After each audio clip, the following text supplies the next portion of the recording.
Dear Mr. Marvel, or Miss Marvel, or Mrs. Marvel, or whatever surname you like. I am beyond furious with your latest interpretation of Spider-Man. He needs to be a street-level character who has no ties to any character to make him more accurate. If I ever thought Spider-Man would get a gift from Iron Man, I would drive myself off of a bridge. Please correct this in the future, or I will never watch another Spider-Man movie ever again. Also, please make The Amazing Spider-Man 3 for some reason, even though the Amazing Spider-Man franchise is crap. Thank you. Signed, every internet nerd for some reason. Hello! I feel like it's now considered cool to be a contrarian on the internet. It allows you to praise a movie right when it comes out, and then to get clicks by saying, actually, Citizen Kane kind of sucks. It doesn't even have color. How good can it be? Today, I want to argue that Spider-Man Homecoming isn't a betrayal of the comics. It's actually one of the most accurate Spider-Man movies ever made, just not the version you're used to picturing. So I'll just say this right off the bat. This is my own opinion, but it just happens to be the correct one. So the first question should be, what does it mean to be Spider-Man? In the original Lee and Ditko Amazing Spider-Man runs, Peter Parker was a scrawny school nerd who gained powers, and with that was constantly running late to classes, missing appointments, and getting in trouble for web slinging instead of being responsible. He also fought street-level fights. Sure. Every now and again he would meet, I don't know, Galactus or someone, but it pretty much just was street-level thugs. But really, ever since Amazing Fantasy number 15, after the death of Uncle Ben, he's always been about helping others over the cost of himself. He will miss deadlines, dates, dang near anything to help those who need it. If you want a more modern adaptation, I would think of like Bendis and Bagley's Ultimate Spider-Man, where it's basically a high school soap opera with every super situation resulting in Peter's life getting rough. I would say that that's a pretty good standard of what it means to be Spider-Man. So that's what I will be judging this movie off of. Peter needs to be a self-sacrificing, grounded helper who is a struggling high schooler with too much going on, and he's trying to balance it all. Okay, one complaint I always hear is that he's just Iron Man Jr., but I think that's an oversimplification. I'm guessing most of you would be pissed if he wore the homemade suit the entire time because it wouldn't be comic accurate. But there was a similar complaint when it came to the original Raimi movies, that it was too unrealistic that Peter would ever build a suit like the Raimi suit. I think Homecoming does a good balance where it's clear that Peter made the suit and designed the webbing and the web shooters and all that, but the movie exists in a post-Civil War era. If we turn to the comics, Peter gets the Iron Spider suit and uses it during Civil War. This Iron Spider suit isn't nearly as high-tech as its comic adaptation. Sure, it does a lot more than a normal Spider-Man suit, but I am convinced Peter could have made all of this if he had access to the wealth and the riches that Tony had. He's just your friendly neighborhood, broke, poor Spider-Man. Spider-Man has worn high-tech suits all the time. There's the obvious Iron Spider suit. There's the Armor Mark I. There's the Anti-Goblin suit. And if the only real Spider-Man in your mind is the cloth suit one, there are years of comics that would say otherwise. Another thing I hear a lot is that this Spider-Man needed Uncle Ben, and that it's pivotal to the plotline, and I just don't think that's the case. I don't think Spider-Man needs Uncle Ben. Nothing to see here. Move along, move along. So Uncle Ben in the comics teaches Peter that it is the responsibility for those gifted with power to use that powers to help people. I would say that Peter learns about this role and place for responsibility with his suit. Peter, when gifted with his powers, is seen saving people. You could say that that's just how he was raised, or that the retcon Iron Man 2 scene where that kid turns out to be Peter Parker actually made him learn about responsibility. But in this universe with Hulks and aliens and synthezoids, it would make sense that Spider-Man's aspirations for superheroing could come from a character like Iron Man.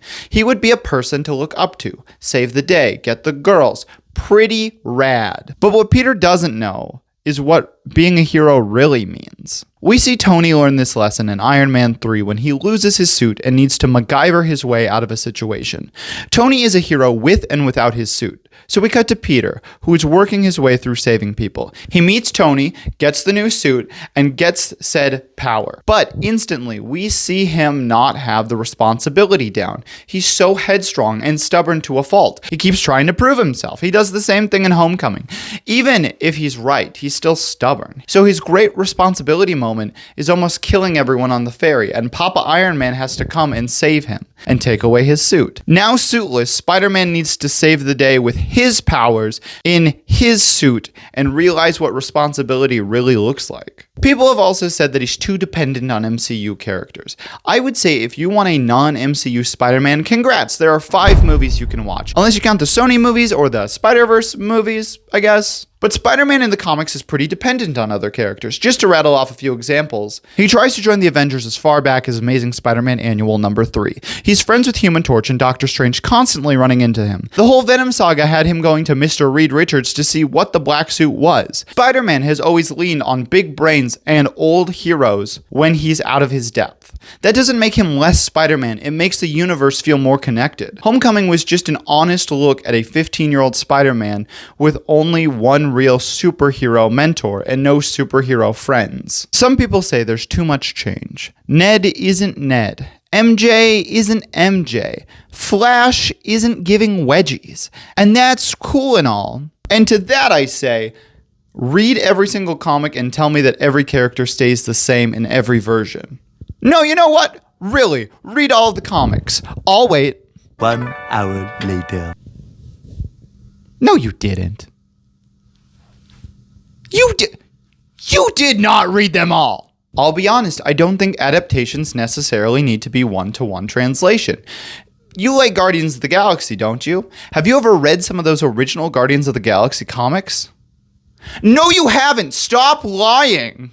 But they're nothing like the movies. James Gunn took the concept and twisted it into the masterpiece that is the Guardians of the Galaxy trilogy. So Ned is basically a renamed Genki from the Miles comics, the Lego building chair guy friend who gets way too excited, and that's fine. Ned Leeds was originally a Bugle reporter who got tangled in Hobgoblin drama in the 80s. Were there that many people clamoring for Hobgoblin to be a comic-accurate version?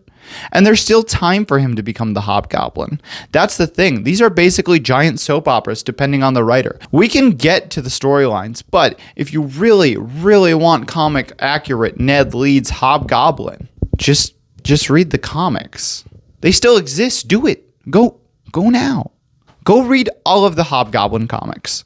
I still don't believe you. People have a problem with MJ not being Mary Jane Watson, but what is it you like about Mary Jane? Comic Drake did a whole video about the problem with Mary Jane, and you should go check it out. But to sum it up, apart from being a Spider-Man love interest, Mary Jane doesn't have a lot going for her. Writers keep trying to do stuff with her, but nothing is sticking. What if she was Venom? What if she had powers? What if she didn't love Peter anymore? Michelle at least gives us a more complex love interest. Someone who has a very cynical view of the world and needs Peter over the course of a trilogy to bring her out of her shell to enjoy the wonders of life. And what about Liz? She's a nothing one-dimensional character, but I think that's kind of the point.